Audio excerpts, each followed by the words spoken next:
ఉభయ గోదావరి జిల్లా వ్యాప్తంగా కూడా మరికొన్ని రోజుల్లోనే టీడీపీ జనసేనకు సంబంధించిన సీట్ల సర్దుబాటు అనేది మరికొన్ని రోజుల్లోనే జరగనుంది. అయితే తాడేపల్లిగూడెం నియోజకవర్గానికి సంబంధించి టీడీపీ ఇన్ఛార్జిగా వలవల బాబ్జీ ఉన్నారు. ప్రస్తుతం అయితే నియోజకవర్గంలో పార్టీ పరిస్థితి ఏ విధంగా ఉందో ఆయన అడిగి తెలుసుకుందాం. సార్, మీ నియోజకవర్గంలో బాధ్యతలు చేపట్టిన తర్వాత అప్పటికి ప్రస్తుతం ఇప్పటికి పార్టీ పరిస్థితి నియోజకవర్గంలో ఏ విధంగా ఉంది? గతంలో కంటే తాడేపల్లిగూడెం నియోజకవర్గంలో తెలుగుదేశం పార్టీ చాలా పెద్ద ఎత్తున పర్సంటేజీ ఆఫ్ ఓట్స్ రావడం జరుగుతుంది. ఎందుకంటే లాస్ట్ ఇయర్ 37% ఇక్కడ వస్తే అది ఈవేళ 50%కి చేరింది. ఇది నేను అన్నమాట కాదు, మా యువ నాయకుడు లోకేష్ బాబు గారు నన్ను పిలిపించి మరీ చెప్పిన మాట అది. ముఖ్యంగా చూసుకుంటే నియోజకవర్గంలో పలు సమస్యలు ఇంకా ఇప్పటికీ ఎలా ఉండిపోయాయని మీరు గతంలో ఆరోపించారు. అంటే ఏమన్నా కొన్ని సమస్యలన్నీ ఇప్పటికీ తీరినాయి అంటారు? ఎక్కడ తీరుతాయండి? మొన్న ఈ మధ్యన ఒక వాయిస్ ఒకటి ఇనుంటారు కొట్టు సత్యనారాయణ మీద, ఎవరో ఒక తణుకు నుంచి వచ్చిన వ్యక్తి ఆ బాదంపూడి దగ్గర నుంచి మన పత్తిపాడు దాకా పరిస్థితి ఎలా ఉంది, రోడ్ల పరిస్థితి ఎలా ఉందనేది చెప్పకనే చెప్తూ ఉంది. కనీసం ప్యాచ్ వర్క్ కూడా చేయించలేని దుస్థితిలో వీళ్ళు ఉండి ఇప్పుడు కళ్ళు తెరిచి నేను మళ్ళీ ఎన్నికల షెడ్యూల్ వచ్చేస్తుందని చెప్పి ఇప్పుడు కొన్ని ప్యాచ్ వర్క్లు మొదలుపెట్టారు. దీన్ని 6 మాసాలుగా గాలికి వదిలేశారు. ప్రతి ఒక్కళ్ళకే కూడా వెన్ను పట్టేసిన పరిస్థితి, నడుము పట్టేసిన పరిస్థితి, చాలా దారుణమైన పరిస్థితుల్లో ఇక్కడ వాతావరణం ఉంది. అంతేకాకుండా వెప్పర్రు గ్రామం వెళ్ళాలంటే దారుణమైన పరిస్థితి. ఈవేళ భీమవరం వెళ్ళాలంటే అతి దారుణమైన పరిస్థితి. ఇదే పెద్ద మనిషి జగన్మోహన్ రెడ్డి గారు 2019లో ఇక్కడికి వచ్చినప్పుడు ఏం మాట్లాడాడు చూడండి. ఇక్కడ తాడేపల్లిగూడెం నుంచి గరగపురం మీదుగా భీమవరం, అలాగే కైకులూరు నుంచి ఏలూరు, ఇలాగా ఇక్కడ చాలా రోడ్ల గురించి ఆయన ఎత్తడం జరిగింది. ఒక్క రోడ్డు అన్న వేయించడా అని నేను అడుగుతూ ఉన్నాను. ఈవేళ వెప్పర్రు గ్రామాలు వెళ్ళాలంటే నేను 4 సార్లు వెళ్ళాల్సి వస్తే ఒక్కసారే పెట్టుకునే పరిస్థితి ఏర్పడింది. ఎందుకంటే ఆ రోడ్లో వెళ్ళే పరిస్థితిలో డ్రైవర్ కూడా నేను రానని చెప్పే పరిస్థితి కనపడతా ఉంది. 4.5 సంవత్సరాలుగా నిద్రపోయి ఇప్పుడు టెండర్లు కేకేశారంటారు. వీళ్ళు టెండర్లు కేకేస్తే మాత్రం కాంట్రాక్టర్లు ఎవరు వస్తారు? వీళ్ళు డబ్బులు ఇస్తారా? గతంలో చేసిన పనిచేసిన రోడ్లు డ్రైన్లకి డబ్బులు వీళ్ళు ఇవ్వకపోతే కోర్టుకు వెళ్ళి అందులో 50% 60% తెచ్చుకున్న పరిస్థితి ఆ తెలుగుదేశం నాయకులకి అలాగే కాంట్రాక్టర్లకి ఉన్న పరిస్థితి. ఈవేళ వీళ్ళ హయాంలో ఎవ్వరు కూడా ముందుకొచ్చే పరిస్థితిలో, రోడ్లు ఎత్తారంటే ముందుకొచ్చే పరిస్థితిలో లేరు.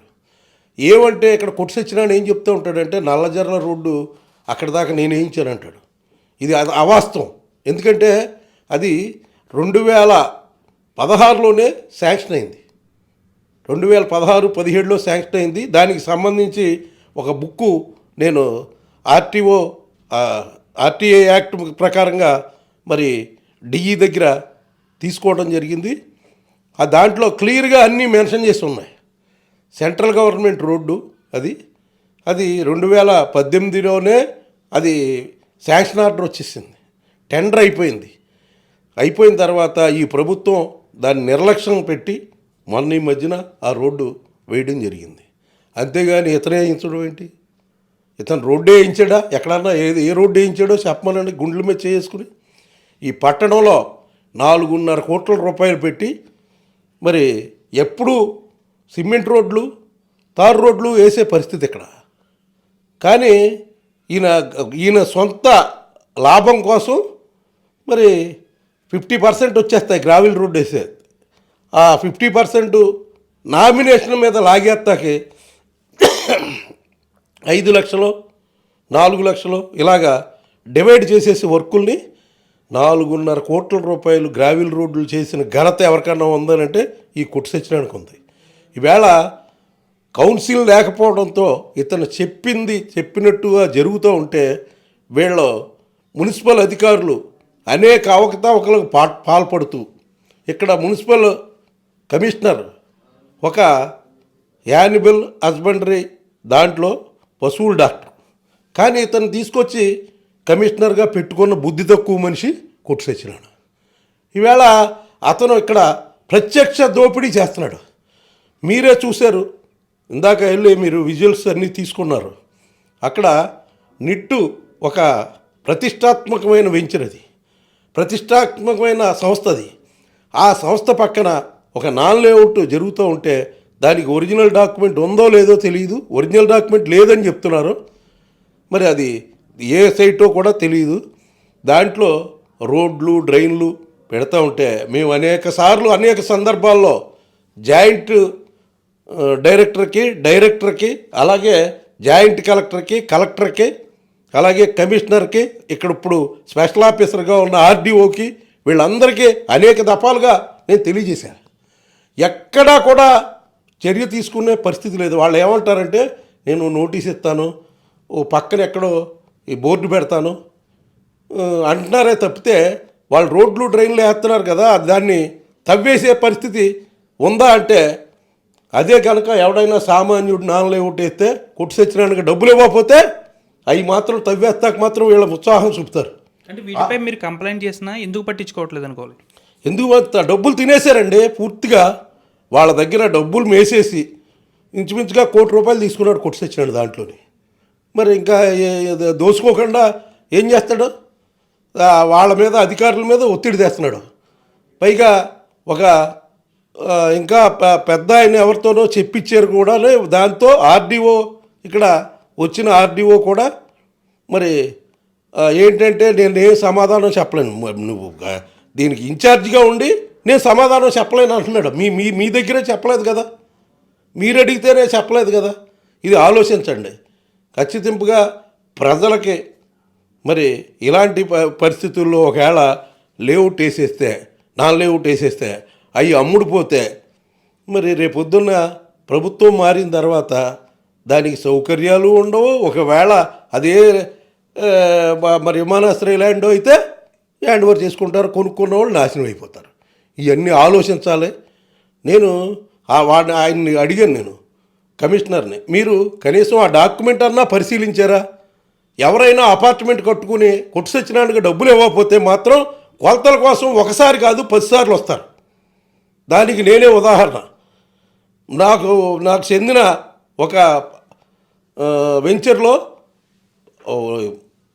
ఎన్ఓసి ఇచ్చేసిన తర్వాత కూడా 10 సార్లు కొలతలు తీసాడు. అంటే అతనికి డబ్బు ఇస్తేనే పని అవుద్ది, డబ్బు ఇవ్వకపోతే మాత్రం వేటాడతారు వీళ్ళు. ఇప్పుడు ఇంత పబ్లిక్గా దౌర్జన్యంగా వాళ్ళు చేస్తూ ఉంటే ఎక్కడైనా పట్టించుకున్న పరిస్థితి లేదు. ఖచ్చితంగా ఇది ప్రభుత్వ వైఫల్యం అని చెప్తున్నాను. ఎందుకంటే రానున్న రోజుల్లో దీని మీద ప్రభుత్వం మీద, ఇప్పుడున్న అధికారుల మీద కాదు, ప్రభుత్వం మీద ఒత్తిడి తేవడానికి మరి ధర్నాకు పిలుపు ఇవ్వాలని చెప్పి నిర్ణయం తీసుకున్నాం. ఎందుకంటే వీళ్ళు ఎవరు ఇనేలా లేరు, కలెక్టర్ ఇనేలా లేదు. కలెక్టర్కి ఇదేదో ఏంటది సోమవారం నాడు స్పందన కార్యక్రమం, ఆఖరికి ఆ స్పందనలో కూడా పెట్టాం.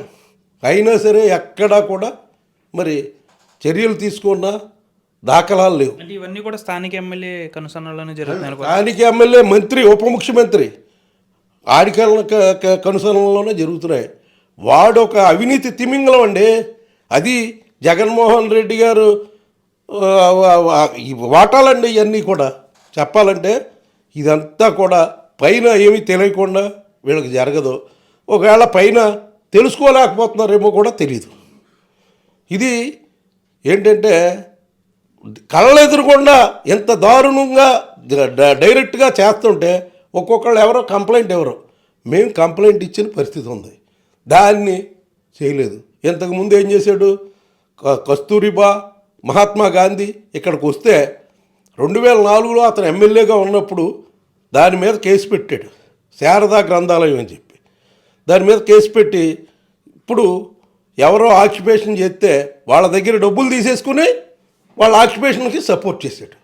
ఈ రకంగా ఎన్నో దోపిడీ దొంగ దొంగ దొంగ దొంగ కొట్టు సత్యనారాయణ. ఇది అంటే తాడేపల్లి నియోజకవర్గంలో టీడీపీ ఈ మధ్య సీటు ఎక్కువగా అడుగుతున్నట్టు వినిపిస్తుంది. నిజంగా ఇక్కడ మీకు సీట్ వచ్చే అవకాశాలు ఎంతవరకు ఉన్నాయి?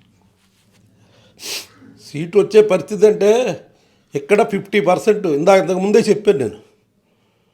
మరి వెళ్తుంది 20 సంవత్సరాల నుంచి ఇక్కడ ఎమ్మెల్యే లేడు. దాని మీదట ఖచ్చితంగా తెలుగుదేశం పార్టీ అధ్యక్షులు గారు నిర్ణయం తీసుకుంటారు. ఆయన ఏ నిర్ణయం తీసుకున్నా సరే నేను శిరసా వేస్తాను. కానీ కార్యకర్తల్లో మాత్రం విపరీతమైన ఇబ్బందులు ఉన్నాయి వాళ్ళకి. ఎందుకంటే 20 సంవత్సరాల నుంచి లేదు. నాకు ఇది కాకపోతే ఏదో ఇస్తారనే ఓ టాక్ పుట్టించారు. కానీ ఇది అవాస్తవం. కార్యకర్తలకు నేను డైరెక్ట్గా చెప్తున్నాను, నేను టిక్కెట్ కోసమే పోరాడుతున్నాను. టిక్కెట్టే తెచ్చుకుంటాము. ఖచ్చితంగా తెలుగుదేశం పార్టీ జెండా తాడేపల్లిగూడెంలో ఎగరేస్తానని చెప్పి తెలియజేస్తాను. తాడేపల్లిగూడెం ప్రజలు, నియోజకవర్గ ప్రజలు మార్పు కోరుకుంటున్నారు అనుకోవచ్చు. 100%. ఇప్పుడు 3rd ప్లేస్లో ఉన్నాడు కొట్టు సత్యనారాయణ. ఇది వాస్తవం. ఇప్పుడు మామూలుగా అయితే జనసేన మేము కలిస్తే అతను డిపాజిట్ రాపోయినా ఆశ్చర్యం లేదు. అది జనసేన టీడీపీ కలిస్తే కొట్టు సత్యనారాయణకు వచ్చే ఎన్నికల్లో డిపాజిట్ కూడా రాదని అయితే టీడీపీ ఇన్ఛార్జ్ వాళ్ళ బాబు చెప్తున్నారు. అంతేకాకుండా నియోజకవర్గంలో 2019 నుంచి ఇప్పటి వరకు కూడా ₹1 అభివృద్ధి కూడా చేయలేదని, మొత్తం కూడా కొట్టు సత్యనారాయణ మంత్రి హోదాలో ఉండి, ఉప ముఖ్యమంత్రి హోదాలో ఉండి అవినీతి తిమింగలంగా మారారని కూడా బాబ్జీ ఆరోపణలు. వీడియో జర్నలిస్ట్ శేఖర్తో మనోజ్ RTV తాడేపల్లిగూడెం నుంచి. మరిన్ని వీడియోస్ కోసం ఛానల్ ని సబ్స్క్రైబ్ చేయండి. లేటెస్ట్ అప్డేట్స్ కోసం వాట్సాప్ ఛానల్ ని ఫాలో చేయండి. అండ్ లింక్ డిస్క్రిప్షన్ లో ఉంది.